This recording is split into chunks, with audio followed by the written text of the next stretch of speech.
All right, so here is what I found in any of the business models that I have pursued with the internet service one, with the cupcake thing, with any of the other projects like web development, app development, hardware, all that kind of stuff. I found that basically in any kind of business plan, any kind of business model, I'm just answering these three questions. Number one, can I sell it? Is it like, can I sell it to people? Do they want it? Is it desirable? Number two, can we make it? In other words, hey, I've got this great idea, but can I actually do it? And this is a point that I find a lot of folks, to include myself, start right here. It's like, hey, if I can't even make it, like what's the point? So this is really like a feasibility thing, right?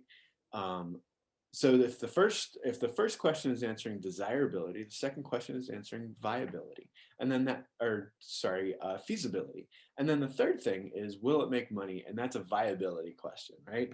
So it's basically like this. It's like, hey, are there people that I can actually help out with my thing? Do they want what I have, basically?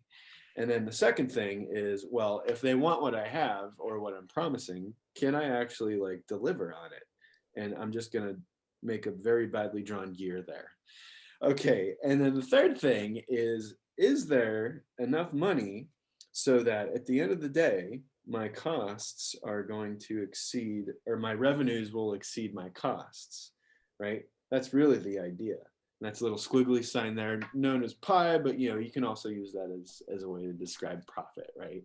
Okay, so it's those three questions that you look in any business plan, they always answer these three questions. Okay, so at a very, very high level, like this is kind of it. Now there's only one other thing that we didn't really address in these three questions, and that is, what is it? Okay, so I will tell you. It is the value proposition. Okay, so the value proposition is that thing of value for which your customers will exchange currency. And so we see this cycle that's sort of like playing out, right? It's like, hey, I've got a thing. I think it's a thing. I think it's valuable, but do the customers think it's valuable? If they think it's valuable, will they give me money for it? And will they give me enough so that I actually make it like as a good quality? So we see this like thing, right? And to me, that simplifies the business planning process a lot, because I can look at this and I can be like, okay, well, can I answer all three of these questions? If I can't, cool, let me try something else, right? So because this is a cycle, this is a circle, that means that it need not ever end. It's just that it's a thing that we do over and over and over again. And so here's what I've learned about failure. Two things. Number one is failures are learning opportunities. And that sounds cute and it sounds cliche. My experience is that it's real. It's only a failure. That's point number two, is it's only a failure when I give up and I quit. Okay. Pivot doesn't count as giving up. Pivot says, let me do something different. Quitting basically means, hey, look, I'm not cut out for this. And cool. You're not, it's like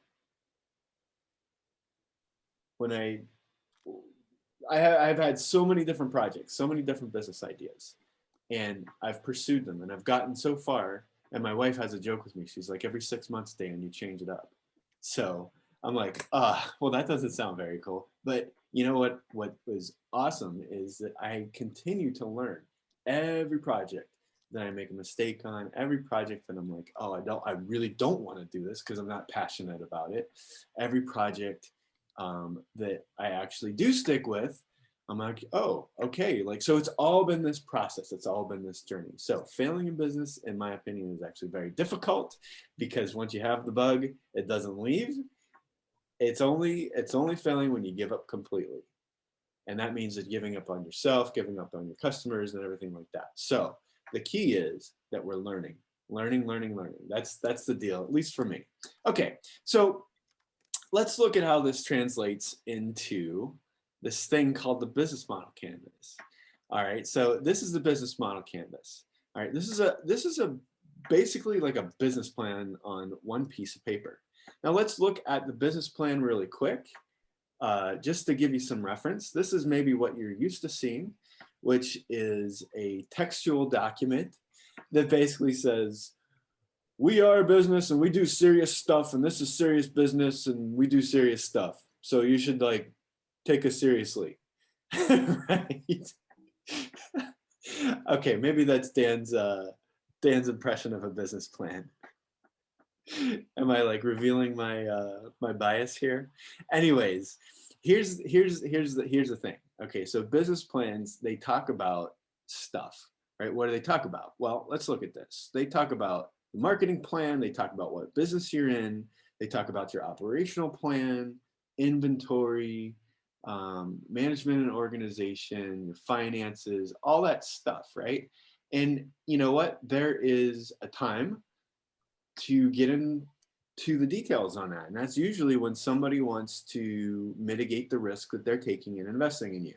And so a written business plan is totally appropriate, especially when you want to articulate it. What you're doing, right? Is it a thing that we have to jump right into all the time? My opinion is no. Really, what I like to do is I like to get my head around what's actually happening so that I can put it in this format.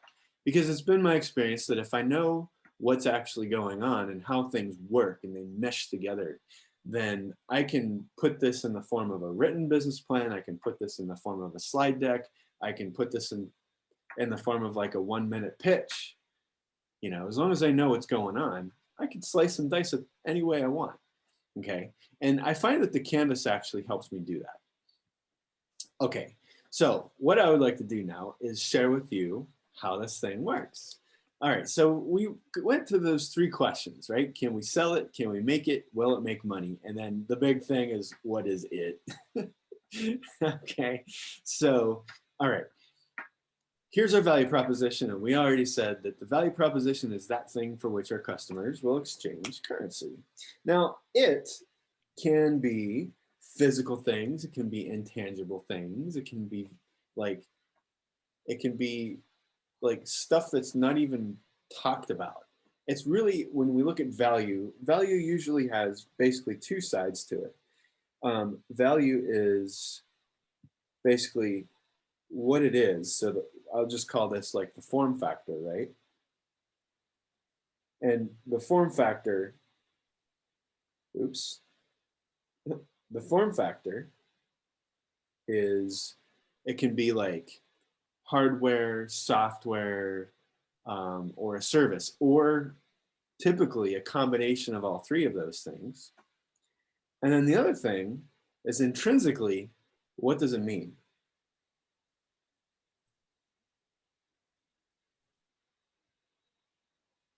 To the customers, right? And if we know these 2 things, then we have a value proposition, okay? All right, so let's look at this part first. Can we sell it?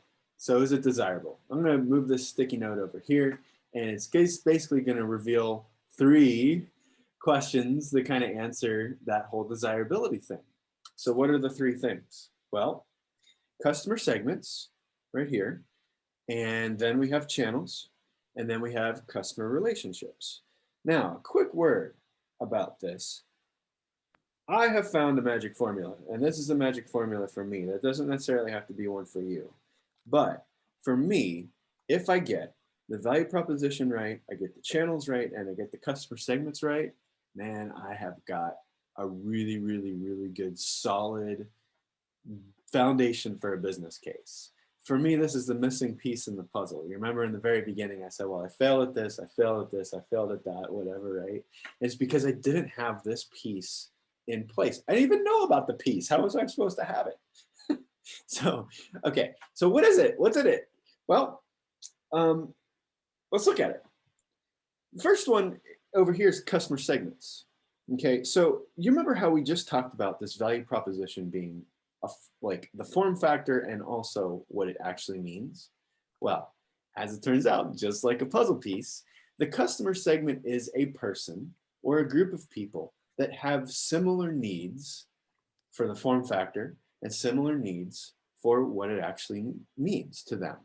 So for me, what I like to think about is in terms of like each customer has two needs.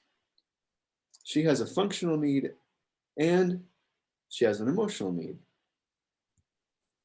Okay. Now the functional thing is basically that thing that we can see, right? It's the form factor, the functional need. Hey, I need a thing to do another thing. I need a machine to pick up all the dirt in my house. I need a notebook so I can write stuff down. I need a piece of software that's going to help me get from point A to point B, right? So that's kind of like what we see in front of us. Now, the other thing, the emotional need, is that thing of behind the surface, underneath the surface. Like, what is there that needs to really be addressed? Well, I need a notebook so I can write down stuff that's bouncing around in my head so I don't have to think about it, so I can actually concentrate on something else. Is that something that I actually articulate in like ads and like, you know, when I'm telling somebody about this notebook, like, do I think about that? No, I think about, hey, I need a notebook to do a thing, basically, right?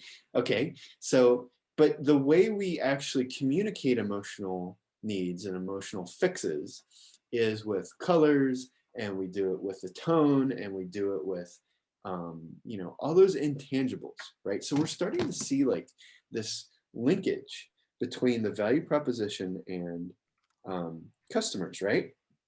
So emotional needs are basically what the thing means to somebody, and the functional need basically answers, or the form factor answers the functional need. Okay, so somebody asked, is there a way to print out these handouts? And I'll say, absolutely there are. Give me a quick second. I'm gonna come back here real quick, and I'm gonna drop a business model canvas in the chat so that we can get that together.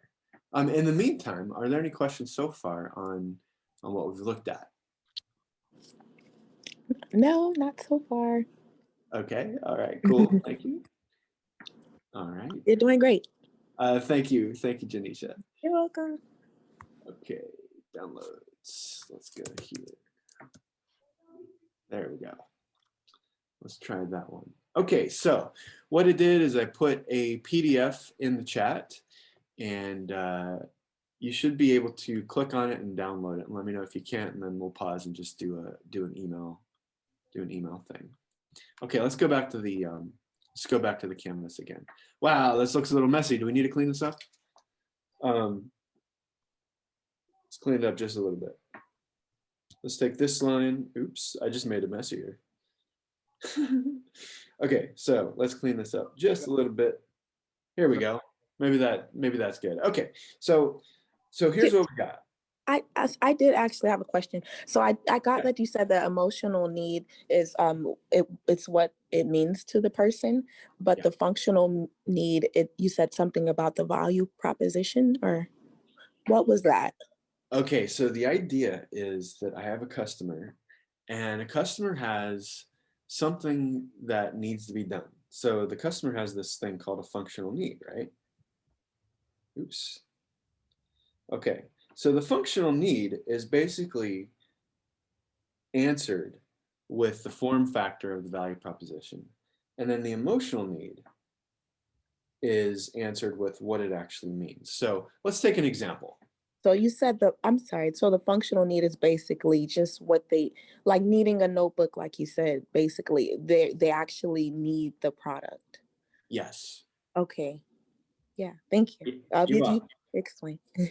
Okay, so yeah, so the value proposition is basically like, you know, we when we look at a business or we think about a business, like my tendency is to always think about, oh, it's going to be this product or this service that's going to like fix a problem for somebody, right? But what sometimes I neglect is, okay, well, this is what it's actually going to do for somebody. Like, it's going to make them feel better. It's going to help them in their lives somehow. It's going to answer this like existential angst that they have. I'm just kidding. But like, there's definitely an emotional component that I'm playing to whenever I present a value proposition to a customer. Okay. Do we need to do an example, or can we go on? I'm good. Cool. Thank you, Janisha. No. Okay. All right. So let's erase some of this real quick, just to clean it up. Okay. So right here, we've got our customer segments. Okay, so what is a customer segment? It's basically a grouping of people with similar functional needs and emotional needs, right? And so you can have several different types of customers. In the notebook example, we can have people that love to journal, people that just need to organize stuff, and we can also have people that need to do some introspection. Okay, so there's 3 different types of people that want to use it for what it offers, but it might mean 3 different things to each of these people, right? And so all we're doing with the customer segments is we're just grouping out similar people in similar categories. Okay, all right. So that's that. Now let's talk about channels, because I said, or I learned in my journey that the channels was the missing. So if I have the value prop and then I have the customers, then I definitely need to look at channels. And if I have that, then I've got the magic piece for me. So what's a channel? A channel is basically 2 things. It is, number 1, how I deliver my value proposition to the customer. And number 2 is how I communicate. Okay, so so if we look at this channels thing, right, it seems like it could be a bridge between the value proposition and the customer, right?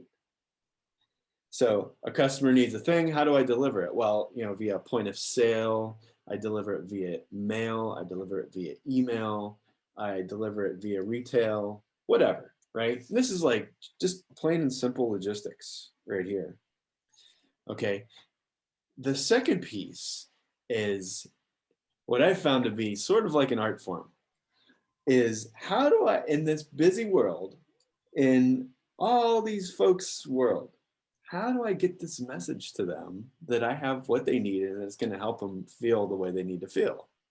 That is difficult. And that's one of the things that for me was the most baffling. And it's a little less baffling now. It still entails a lot of work, a lot of testing, but I at least have a system and a process. So just like the delivery, this is a bridge too. It's just, how do I get ideas into my customers' heads when they're busy? No easy task, at least insofar as I've experienced that. Okay, so let me come down here and I want to explain this really quick. Okay, let me just register the pen there. Okay. All right. So communication channels, right? These are basically just how we get the message out to customers. And we do this, like, I know that you know how we do this, right? It's social media, it's ads, it's email, it's newsletters, Where'd it go? it is business cards, Yeah. flyers, speaking, networking events, et cetera, right? There's like a lot. And the good news is that there's a lot of communications channels out there. The bad news is there's a lot of communication channels out there, right? Because as it turns out, there's like so many different ways to communicate with customers. How do we figure out like which ones actually work? That's the biggest challenge that I've found in understanding what this communications block is, okay? So in a nutshell, and I do whole other classes on this subject. So if it doesn't resonate right away, it's cool. Don't worry about it, because there is a lot to know, at least for me. So what I need to do is I need to understand that customer's functional need and emotional need. And then what I need to do is understand how to present that value proposition in a story that actually answers both of those things. So I basically need to tell a story, okay? And I got to make sure that I know what that story is and that it's correct. And depending on each customer segment, the story might look a little different. All right, cool. That makes sense, right? Now, the next thing is, okay, well, where do I put the story? And that's what the channels block is all about, right? So let's imagine this as a bullseye. And let's say that I have all these channels at my disposal. And this is how I start figuring out which channels are actually going to be working for me, because there's a lot of them. And there's simply too many to try all at once. So what I do is I look at the 19 or 21, actually 21 right now, basic channels that I've got. Like social media is only one of them. Like there's other channels, right? So I basically look at all of them and I say, what can I do with what I got right now to tell this story in this channel? And it's just a thought exercise. So I'll just think through all of that. And I call that the outer ring test. Just seeing, hey, what can I do? And then what I do is I say, okay, well, acknowledging that, all 21 are too much to try right now, let me just go with 6. Let me try 6. And it doesn't have to be always 6. It can be like 7, it can be 5, whatever. But it's like the channels that I can do like right now. And I act as if I have a product, I put it in the market, I act as if I already have traffic, and I'm just trying out these channels, right? I'm pitching my story via these channels. So this would be pitching the notebook on maybe Facebook. This would be giving a demonstration of the notebook on a webinar. It would be talking about the notebook, in like a podcast episode on somebody else's podcast. You start to get the idea, right? Like I'm just trying out different channels. Now, I only want to do 6 of them because limited time, money, bandwidth, that kind of thing. And once I find out which channel I actually get traction with, like where are people actually responding to me, what I get is I get this thing that I'll call a core channel. And so a core channel is maybe that podcast really did it for me, right? And I actually got listeners and I actually got people to like visit the site and all that other kind of stuff, right? And I'm like, oh, well, it looks like the podcast actually works. So let me explore this a little bit. So what I do is I zoom back out and I say, okay, well, if I have this one channel that I know works, let me put that into my channels block right there. And let me say that maybe the podcast works. Okay. So now we're starting to see how this thing kind of hangs together in terms of, how I'm getting this business thing to work. We're going to zoom in a little bit. It's basically like this. Look, switching pens right now. Hold on a second. Okay. So I've got a value proposition and it answers functional needs and emotional needs for my customers. So I have customers. And then I make sure that I understand how to deliver that message to my customers in an effective, repeatable way so that I can get more customers, right? So make it worth it. And then I deliver it. That's pretty cool. So now I see this. You remember in the beginning, we talked about cycles. We said this whole thing is a cycle, right? Between desirability, feasibility, viability. Well, this is a mini cycle inside of the main cycle. Is this always back and forth conversation between me and my customer? Now, in the beginning of our session this morning, we said, well, one of the things that we wanted to look at was, well, how do I come up with new ideas, or how do I innovate, or how do I just, think outside the box? Well, for me, one of the things, there's 3 areas where we can think outside the box, right? And this is one of them. So this area right here is where I start thinking outside of the box. It's like, okay, well, yeah, I know I have a thing, right? But let me show you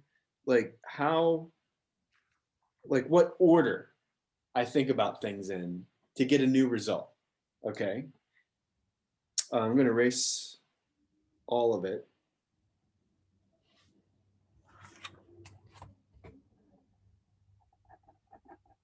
All right. Now we have some we got some freshness. All right. So if I have an idea for, this is like traditionally how I'll start building a business once I know, right? If I have a value proposition that I know is out there in the market and I know this works and all that other kind of stuff, then I'm like, okay, I have a value proposition. I've got customers. This is how I deliver it. This is how I communicate it. And now the cycle's complete, right? Traditionally, this is how I, go about starting a business that, where the market is known. But when things change and I need to think outside the box, what's the order that I go in then? Well, here, let me just write this down. We're just going to call this the green line. We're going to call this order number 1. Okay, so let's talk about order number 2. Okay, so this is cool, right? So I'm having a good time. I hope you guys are having a good time. Okay, so I'm going to call this one 0.5 for like step 0.5. I'm going to look at my value proposition and I say, I think I've got an idea and I think I've got something new that I can offer people, but I'm not quite sure, right? So the second thing that I'm going to do, I'm going to call this number 1. Actually, look, the green line, I'm going to call this green line A, just to avoid any confusion, okay? Mostly confusion with me. Okay, so going back to the purple. So if I want to think outside the box, this is what I do. I start off here with number 0.5, and I'm like, okay, I think I've got an idea. Now what I want to do is I want to go to step 1, which is, let me see if there's any customers for it. Or let me go back to my current customers, have a talk with them, understand where they're at, what their problems are, any new things that have come up for them. And then I want to be like, oh, well, is what I'm doing good enough for them right now? Or can I do something that's really going to like provide them with an awesomer experience? More awesome experience, whatever. I can't, anyways, right? So that's number 1. That's like right after that. So I kind of start here and I go over here to the customers. And then the customers are going to tell me, yeah, I like that idea that you have, but what if it could do this? Or what if it could do that, right? And so I go into this second iteration of the value proposition. So I come back over here again and I say, okay, well, number 2, let me refine this value proposition. Let me say, okay, well, based on the conversations that I have with my customers, let me see if I can just make this into a killer experience. That's what I want to do, okay?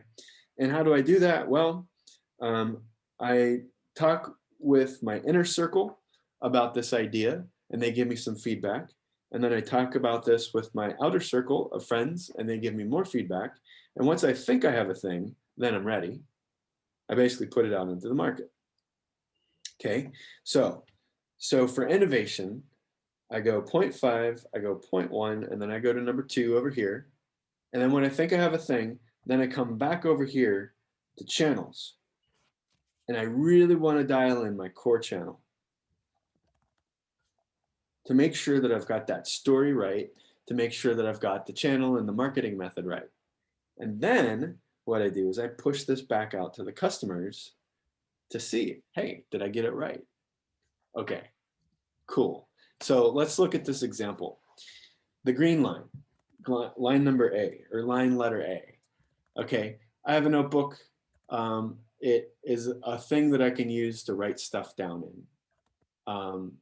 It's also good because it helps me unload my thoughts so I can have clarity and peace of mind, right? Cool. So I know that this is a market and I know that it exists. So what I'm going to do as if I'm following, line number A is I'm going to say, I'm going to buy a bunch of notebooks and I'm going to market it in places that are known markets like Facebook or Amazon, that kind of thing. And then what I'm going to do is when I get an order, I'm going to deliver it through the mail or I'm going to allow people to, maybe friends to pick it up, or I'm going to take it to them or whatever, right? And once that's successful, then I start saying, okay, well, more people need to know about the notebook and I'm going to keep pushing this out via advertising and all that other kind of stuff, right? And that's how I do the green line. Now, the blue or the purple line, what if, hey, wait a minute, you know what? I have this idea. I'm like, I know that this is a notebook. It's just a notebook, right? But what if it could do different things for different people, right? What if, some of the problems that I have with a notebook is, if I'm working through something, let's pick introspection, like daily introspection. Let's say that, maybe I'm working from a workbook or I'm doing writing prompts or something like that. Like the only thing about the notebook is it's great, but it's just blank. But what if I had like insertable printable sheets that were this size, they fit it perfectly, and I could guide somebody through a process or something like that in their journaling. Would that be cool? I don't know. It seems like it's cool. I just don't know for sure. And so what I would do, that's 0.5, right? And so I would do is come over to point one, or come over to one over on the customer segments right here. And I'd be like, I'd ask a few folks, I'm like, hey, do you guys journal? Like, how do you do it? What do you do? Like, what are the things that you're thinking about? Like, do you ever wish it was different? Now, I'm not pitching my idea at this point. All I'm doing is I'm just asking, right? And they give me feedback. They're like, oh yeah, this one time I really wish that I had this for the notebook or that for the notebook. And yeah, it is kind of limited in this sense. And I'm like, okay, cool. So I take all that data and then I come back here to number 2 and I'm like, oh, well, you know what? I thought I needed to have printables and all that other kind of stuff. And it turns out all I really need is like, I just need to change the binding on this thing, right? Because people are already like pulling pages out and putting pages in. Like, I just need to make it easier for them to do that. And I learned that from talking to the customers in the customer segment blog. So let's say that I do that and I'm like, okay, let me get a nasty looking, just bare bones prototype going on. I show that to my inner circle. They're like, I don't know, man. It's metal. I like plastic. And I'm like, okay, cool. So, go back, change it to plastic. And then I show it. I say, okay, I think I got it right for you guys. And then I go to people that don't know me as well. And I'm like, okay, tell me your experience with this. And they don't even need to know that I've actually like created this thing. I just want to see their reaction. And they'll tell me, yeah, it's all right. I'm like, what do you mean just all right? Like, what would make it awesome? And they could tell me like, oh, well, I see that the plastic rings are there and there's 3 of them, but it's all kind of just like it's squishy. So it needs more stability. And I'm like, okay, cool. So I go back and I change that. And so if my inner circle, like they've given me feedback and my outer circle have given me feedback on this, like, down and dirty prototype, then once I fix those things, I can go back and I can be like, okay, well, I think I got it. And so that's when I say, I'm going to take this to a small market just to start out. And then I'm going to go and show that to the customers again and see what happens.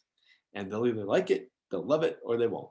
And I'm going for, I want them to love it, right? Because I'm wanting to provide a killer experience for them because I'm trying to think outside the box, right? And if they love it, awesome. Then I've got problem, solution, fit. If they don't love it, then I need to go back and keep working on this. So that's how I start thinking about like how to like just shake things loose. Now, sometimes what folks tell me is they're like, Dan, this is great and all, but I got to pay bills tomorrow. Indeed, I agree. This process can be lengthy or it can be short. I'll bet you that you are already doing this process and you do it naturally. It's just talking with people and serving them and seeing what they need. You already do this. When I think about needing to change a product line or make bigger plans or stuff like that with my business, I go in a little deeper. When I just need to make a quick change, I come out and I'm like, okay, let me think about this quickly. So the cool thing about this canvas, for me anyways, is that I can think about it from a very high level or from a very granular level. And, it just depends on where I'm at. Now, I do have to avoid the overthinking trap, right? Which is, I start spending way too much time on one particular block. If I start getting really in the weeds on the channels or the customers or the value proposition or whatever, then I'm like, oh, maybe I need to move on, right? Because all these things have to balance together, right? They all need to like gel at the same time. And if they don't, then I just end up with just a massive thought session that really doesn't lead anywhere, right? Okay, so balance is key with that. Okay, so let's zoom back out. And I'm just gonna finish up this this discussion on can we sell it? We've talked about the value proposition. We've talked about customer segments and channels. And now this other thing up here is customer relationships. What does that mean? Well, the way I like to think about this block is it's sort of like a timeline. I'm just going to draw a timeline like that. Okay, and on one end, I'm going to put a T, and on the other end, I'm going to put an L. All right, and basically the T represents transactional, and the L represents lifetime. So a transactional type relationship or a lifetime type relationship with a customer is really what I'm trying to get at here. And at this point in the planning stage, I don't need to be very specific with this. This is just a subjective kind of thought. So if I'm selling hamburgers, I mean, yeah, I want repeat business and all, but at the very fundamental level, it's a transactional thing. I'm selling hamburgers, right? Or notebooks. Now, if I'm like, hey, you know what? I'm selling a self-help workbook. Maybe what I do is I turn that into less of a transactional thing, especially if there's like courses and lessons and growth, with the customers or something like that. That's a little bit of a longer term relationship. Now, if I'm like, okay, I'm gonna have this whole series of notebooks that's gonna help you through life events like birth, marriage, midlife crisis maybe,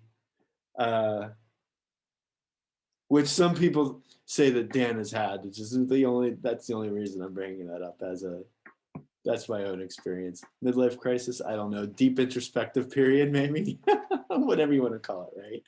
Okay, so if I'm making these notebooks and I'm doing it for like different lifetime events and all that kind of stuff, then maybe what I have is sort of like a more of a lifetime value type relationship with customers, right? So that's what that block is about. I don't spend a lot of time on this block, just enough to get me a quick indication, because the idea is it's going to change, right? And I don't want to spend too much time on it. Okay, so that kind of answers the whole desirability piece. What I'd like to do real quick is just pause, and then I promise we're going to go through the feasibility and the viability thing. It'll be a little quicker than that one. This one was typically the hardest for me, and I just wanted to at least share how I think about it in the hopes that maybe it helps others. And so what I like to do now is pause for a second and see, is there any questions on the right-hand side of the on the right-hand side of the canvas before we go on? Let's look at the rest of this. Excuse me. And we're not going to take as much time on those other pieces as we are on this one, or as we did on the right side, just so that you know, because we do definitely want to get to that model discussion. Okay, so the next thing is, can we make it, right? So, just coming back to those three questions, can we sell it? Well, we beat that one into the ground. Let's look at, can we make it? Okay, so I found out that there's usually some key components that are always the same, and I can look at those using the business model canvas, right? So let's just slide this sticky over here. All right. Now, here's the thing. Key resources, key activities, and key partners. Very simply, the resource is, I lost my pen, hold on a second. Oh, there it is, okay. All right, so the key resource is basically what I need to make it happen. Okay, so this is usually supplies, equipment, and people. This is generally what I think about when I think about key resources. Like, what do I need to make it work? What do I need to actually make it? And do I need some help to do it, like to actually produce it, right? Okay, so let's look at the activities here. So what's an activity? Well, an activity for me is basically anything that ends in ing. Okay, so if resources were, what do I need to make it happen? Then key activities are, what do I need to do to make it happen? Okay, So it's basically your core competencies, like what you're really, really good at that help you make it. Okay, so are there categories for this? Yeah, you could probably think about like supplying, making, selling, that kind of thing. If I wanted to get more specific, this is usually when I get more specific. So as a consultant, what I do is I find myself teaching, coaching, and also producing content.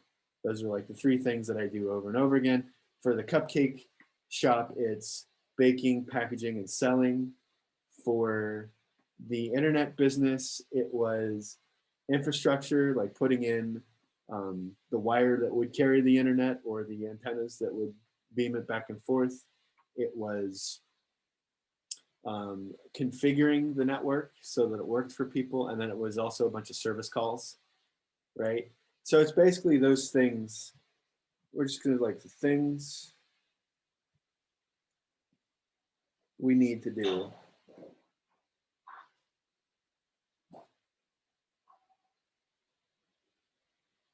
to make it work, or to make it happen. Okay. All right. So that kind of answers the activities and the resources. Now, I'm only one person with, a brain ostensibly and two hands and maybe like 24 hours in a day, just like everybody else. So sometimes this is way too much for me to do. And I need to enlist the help of some friends. Or maybe not friends, at least. I just need some help. Right? We'll call those key partners. And that's what this block is all about. Okay, so key partners are usually people that help me make it, supply it, or sell it. Okay, so basically, the way this is working over here is I'm like, okay, well, I have vendors, I have suppliers, I have people that help me with business services and all that other kind of stuff, right? So my key partners are helping me do it. They're helping me with my activities. They're also helping me get my resources together so that I can actually create it. So there's that other cycle that we talked about over there, right? Now I find that this right here, for me, is one of the easier things to think about when I'm doing a business plan or when I'm putting together a business concept. And it's because this is all problem solving, right? This is my problem. I need to make a thing. But how am I going to do that? Well, I need this and I need that. And I need to like make a process in order to like make it efficient and all that kind of stuff. And then I need to come over here and I need to find people to help me do that, right? So the good news for me is I already know what I don't know. Awesome. Comparing that with this other side, the desirability side, like I don't even know what I don't know with customers. And so that's why I like to prioritize what I'm doing over here. Is because if I know what the problem is, then I at least have a target, right? Now, that doesn't make this side any less challenging to execute, right? Because it's real problems and it's real things that we're trying to make, and a lot of times it's just hard. I mean, right? That's part of the nature of like making something new for people that doesn't exist, and so you got to put it together, and that's hard. And that's actually for me, the production side is really fun until it's not. But most of the time it's pretty fun. Like coming up with something and then watching people like use it, interact with it, and all that kind of stuff. Okay, so that's the left-hand side of the canvas. Before we go on to the final piece, the viability, I'd like to pause and see if there's any questions about the feasibility side of the business model. I see none. Shall we continue? Let's continue. Okay, so on one side we have the desirability, the other side we have the feasibility. Now that whole thing that people are like, oh, do I have a business or not? Well, how do you tell if it's a hobby or a business? Well, there's nothing wrong with hobbies.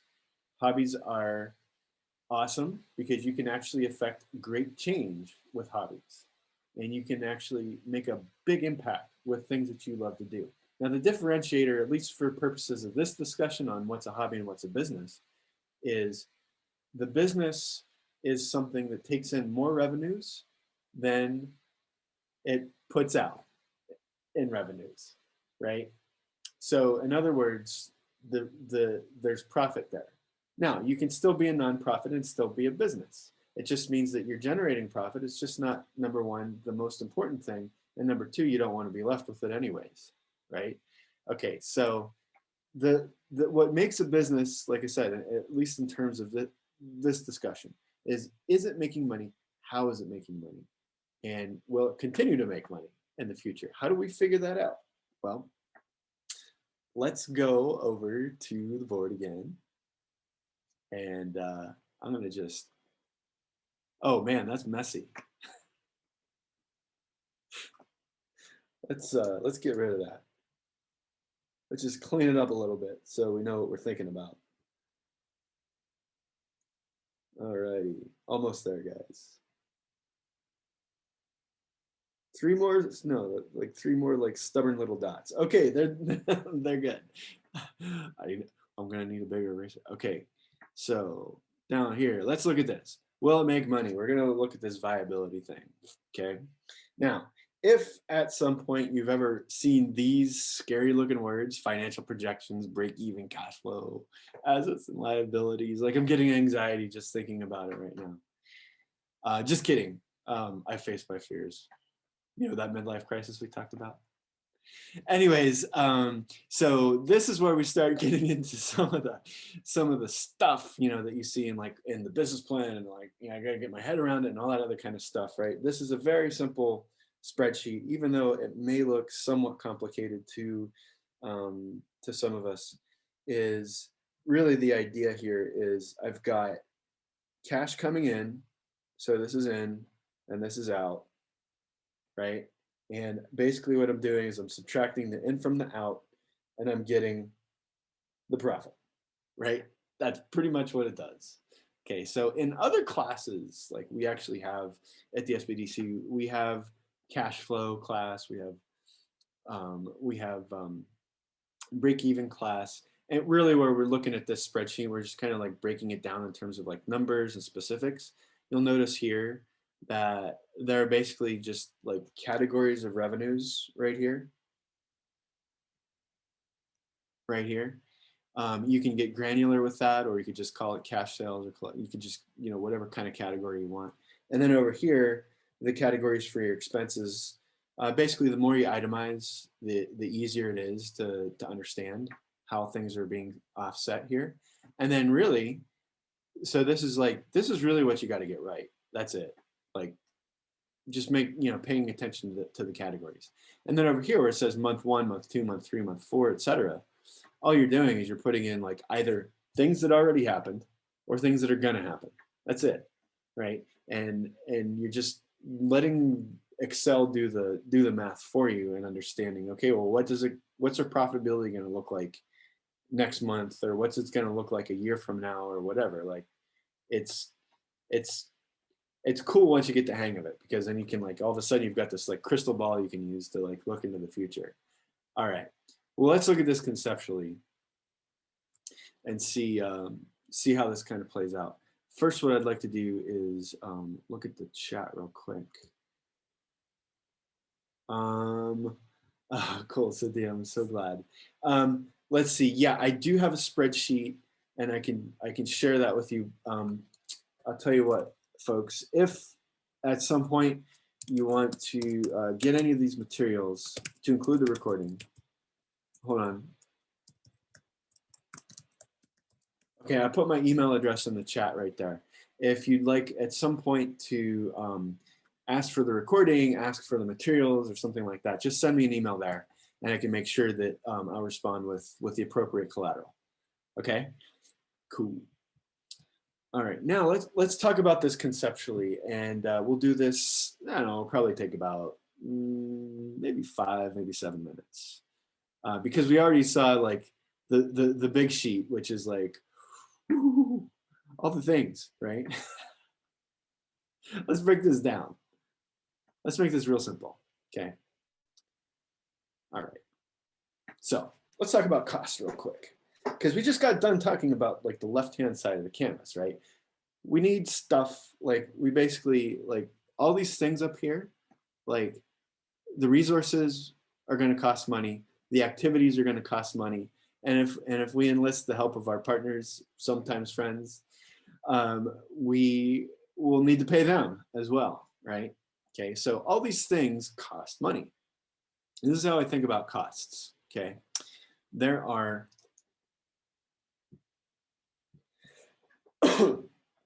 two main or broad categories that I think about. And so I just divide this box into two. And one is, oops, startup cost. And then the other one is ongoing cost. Pretty simple, because it's two, right? Okay, so startup costs are basically anything that I need to do to start up the business, right? So it's like I need, and if I'm innovating and I want a new product that I'm making or something like that, I'm like, okay, well, I just treat that as like a startup, right? A new product line, a new service, a new thing. Like, okay, let me just, categorize that as a new part of the business, right? So there's going to be startup costs and there's always going to be ongoing costs, right? Startup costs are basically my baseline, what I'm going to need to actually just get it off the ground, right? So they're mostly, I consider these like one-time costs. Purchases of equipment, purchases of like a baseline inventory, purchases of like if I'm like working with a contractor and they need like a setup fee or a build out or something like that, that all goes into startup costs. Okay, now let's look at, so that's startup. Let's look at ongoing. Now we're going to break this down a little bit further, and we're going to say, okay, well, there's two types of ongoing costs that I have. The ones that I like and the ones that I don't like. Actually, I'm just kidding. I don't like any of them. The ones that are less preferred and less preferred. How about that? Okay, so my ongoing costs are basically in two categories. One is called fixed cost, and the other one is called variable cost. Okay, so my fixed cost is basically those costs that just they stay the same. They stay the same month after month. And when I say stay the same, it means that they're relatively predictable, right? Like rent is always pretty much going to cost the same thing. My internet bill or my electricity bill, that might fluctuate a little bit due to seasonality or something like that. But I could kind of translate that into a fixed cost because I know it's coming and I know it's there. Employees, if I have employees that I pay on a regular basis and there's a bare minimum staff that I always need to have in place to make that happen, that becomes a fixed cost. Now, what's a variable cost? Well, a variable cost is one that changes. Now, the way I like to think about the variable cost is the variable cost is proportionate to my sales volume, okay? Now, what this means is if I have one notebook, my cost to produce this notebook is probably going to be like what, $8, and then maybe $1 to sell it, and maybe I'll get $1 in profit. Now, if I want to sell like 100 units, if I make a bigger order with the book company, usually they'll give me a discount because it's a little cheaper for them to produce en masse, right? And so if I sell a bunch, so right now what happens is my costs decrease the more that I order, right? And that's on the supply side. Now, if I sell, let's say that I sell 100 books and I'm generating like maybe $1, $1.50 in profit for each book. Okay, cool. But what if I sell 200? My cost is probably going to decrease even more, which means that my profit will increase if I keep it the same, if I keep the price the same. So the idea is that my costs change based on how many units I'm actually selling. Okay, so another example is in the cupcake shop. The more cupcakes we sell, the more our costs increase for ingredients. It stays the same for rent, but it changes with the amount that we're selling. Okay, so how do you capture all that? Well, I use that spreadsheet down there, and that's in a separate class, so I won't get into too many of those details. What I want to do now is talk to you about revenue streams, because revenues are what offset the costs. Now, what I'm going to do is when I'm looking at this and I'm like, well, what are my revenue streams and how do they work and all that other kind of stuff? I'm going to come back over here to that desirability portion of the canvas. I'm going to say, okay, well, how do I know what I can charge people? Well, first of all, I know who my customer segments are, and I know what their price point sensitivity is based on this conversation that I've already got with them. And if I have a transactional relationship, then there's certain revenue streams that I can employ. And if there's a lifetime or an ongoing relationship, then there's other revenue streams that I can employ.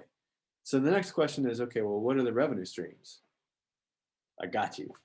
All right, let's talk about 6 basic types of revenue streams that you can have. Now, just because we're listing them out one by one doesn't mean that they can't be combined. Okay, these are just like the building blocks. So number 1, it's called an asset sale. And an asset sale is basically, I have a thing, I give you the thing, you pay me for the thing, and then cool, we're done, right? So transactional, very transactional. It basically means that I have a thing and then, you know, I'm making money with you selling the thing. Now, the second one is called a usage fee. And a usage fee is basically I have a thing and I allow somebody to pay me to use it for a while. Okay, so a good example of this is like a bridge toll. All right. 3 is lending, renting, or leasing. Now, the difference between the usage fee and the lending, renting, or leasing is this. Lending, renting, or leasing gives my customer exclusive use of the asset for a specified time period. Okay, so the usage fee, just like a bridge, like everybody's using it, they're just paying to use it or whatever. But if I have like a car, a house, or like a thing, like this is like a special notebook that not everybody gets, and like I only have like a finite amount of them, and you want to rent it, you can rent the notebook. If you, I don't know that you would, but anyways, the idea is that I'm basically like giving that asset, like giving that person exclusive use of the asset for a particular time period, and that's what they're paying for. Okay, now let's look at number 4, which is subscription.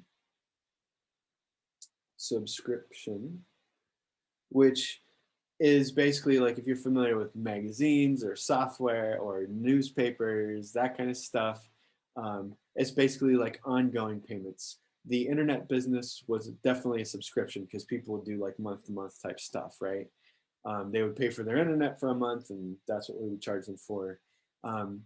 Now the cupcake thing is pretty much all an asset sale, right? Because we're making things and we're selling them to people. All right, so number 5 is licensing. I'm just like this getting in the way here. A licensing. Okay, so if you've ever used Microsoft Word or any kind of other software, basically what they've done is they have this thing, they replicate it a bunch of times, and you get to use it for your own personal use, your commercial use, all that kind of stuff, and they call that a license. So it's very similar to the lending, renting, and leasing and the usage fee. It's just that you get to do stuff with it, right? Okay, now the 6th form is advertising.